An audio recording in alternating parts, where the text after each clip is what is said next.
रूस से तेल बंद, यूएस से 500 अरब की डील, सच क्या है?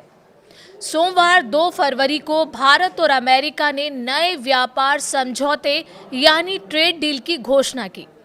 बीते कुछ समय से दोनों देशों के रिश्तों में आई तल्खी के बीच इस समझौते को आपसी संबंधों में सुधार की दिशा में अहम कदम माना जा रहा है।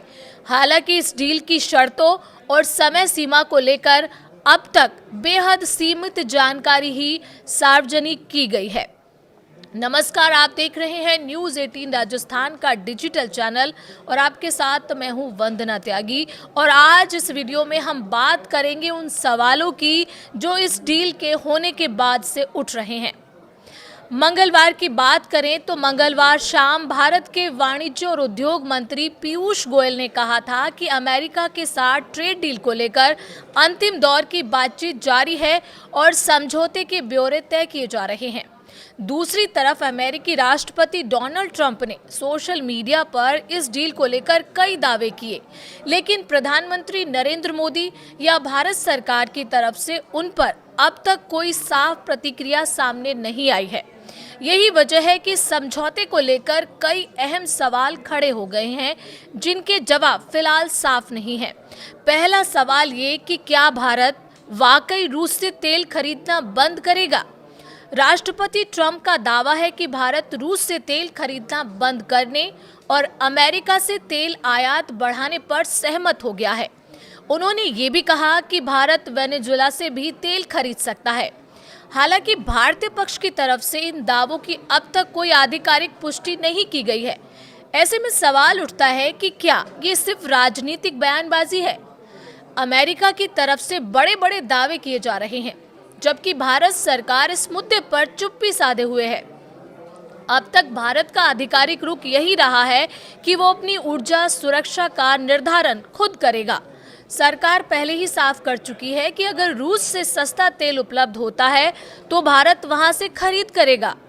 ऐसे में ट्रंप का ये कहना कि भारत अब रूस से तेल नहीं खरीदेगा, भारत के पहले अपनाए गए रुख के बिल्कुल उलट है।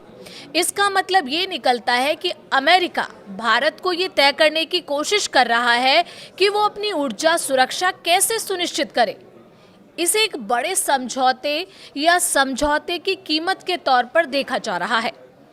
क्या भारत अमेरिका से 500 अरब डॉलर का उत्पाद खरीदेगा? ये सवाल भी सबके मन में है। राष्ट्रपति ट्रंप के दावों का दूसरा बड़ा पहलू ये है कि भारत अमेरिका से 500 अरब डॉलर मूल्य के ऊर्जा, तकनीक और कृषि उत्पाद खरीदेगा। वास्तविकता ये है कि भारत का अमेरिका से कुल सालाना आयात अभी 50 अरब डॉलर से भी कम है। ऐसे में इस स्तर तक पहुंचना दशकों का लक्ष्य हो सकता है। यही वजह है कि ये दावा कितना व्यावहारिक है, इस पर सवाल उठ रहे हैं। ट्रंप का ये कहना है कि भारत अमेरिका से कृषि उत्पादों का आयात करेगा।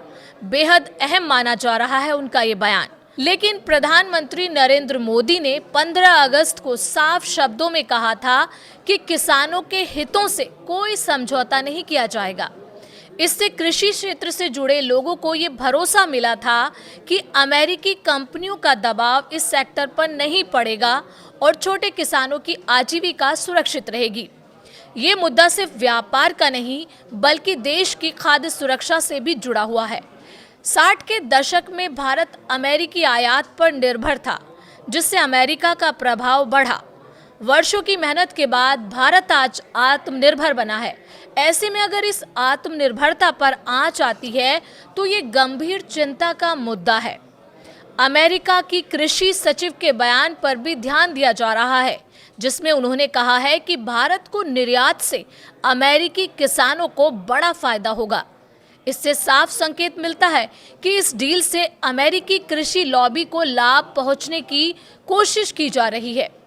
यदि ऊर्जा और कृषि जैसे बुनियादी क्षेत्रों में भारत अमेरिका पर आयात निर्भर हो जाता है, जबकि पहले इन्हें संप्रभु और गैर समझौता योग्य क्षेत्र बताया गया था, तो ये सवाल उठता है कि कहीं ये डील विश्वासघात तो नहीं।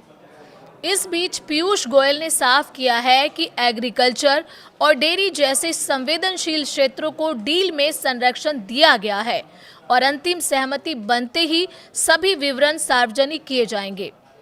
500 अरब डॉलर के आयात के दावे को समझने के लिए देखना जरूरी होगा कि ये लक्ष्य किस समयावधि में तय किया गया है और किन उत्पादों को इसमें शामिल किया गया है। अमेरिका ने गोइंग फॉरवर्ड जैसे शब्दों का इस्तेमाल किया है। इससे संकेत मिलता है कि ये एक दीर्घकालिक योजना हो सकती है। अतीत में कई मौकों पर ट्रंप अपने बयानों से पीछे हटते रहे हैं। सवाल ये भी है कि क्या भारत के साथ की गई इस डील पर उनके दावे भी उसी तरह बदल सकते हैं। ऊर्जा और कृषि दोनों ही ट्रंप के लिए राजनीतिक रूप से अहम मुद्दे हैं। रूस से तेल खरीद के मामले में भारत पर दबाव और अमेरिकी कृषि लॉबी की अपेक्षाएं दोनों ही ट्रंप की घरेलू राजनीति से जुड़े हैं। अगर उनके दावे गलत साबित होते हैं तो इसके राजनीतिक परिणाम भी गंभीर हो सकते हैं।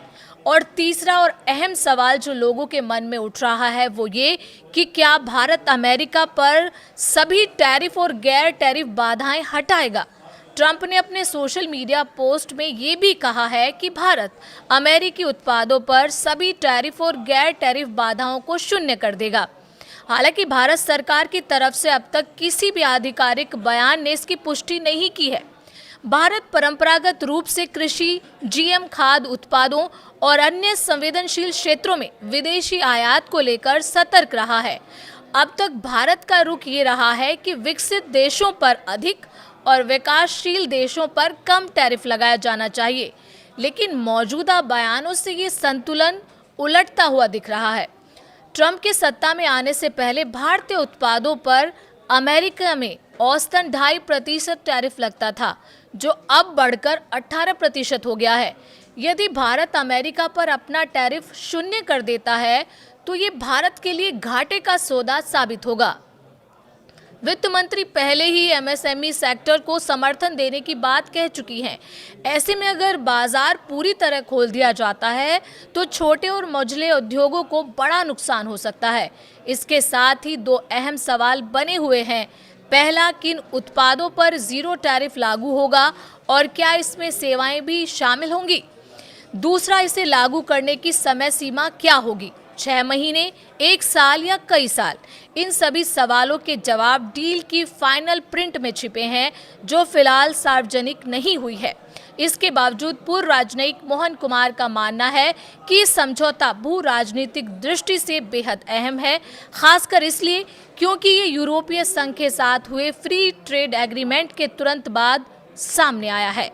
आपको क्या लगता है, ये तीनों सवालों के जवाब भारत की जनता को कब तक मिलेंगे? आप अपनी राय हमें कमेंट के जरिए दे सकते हैं।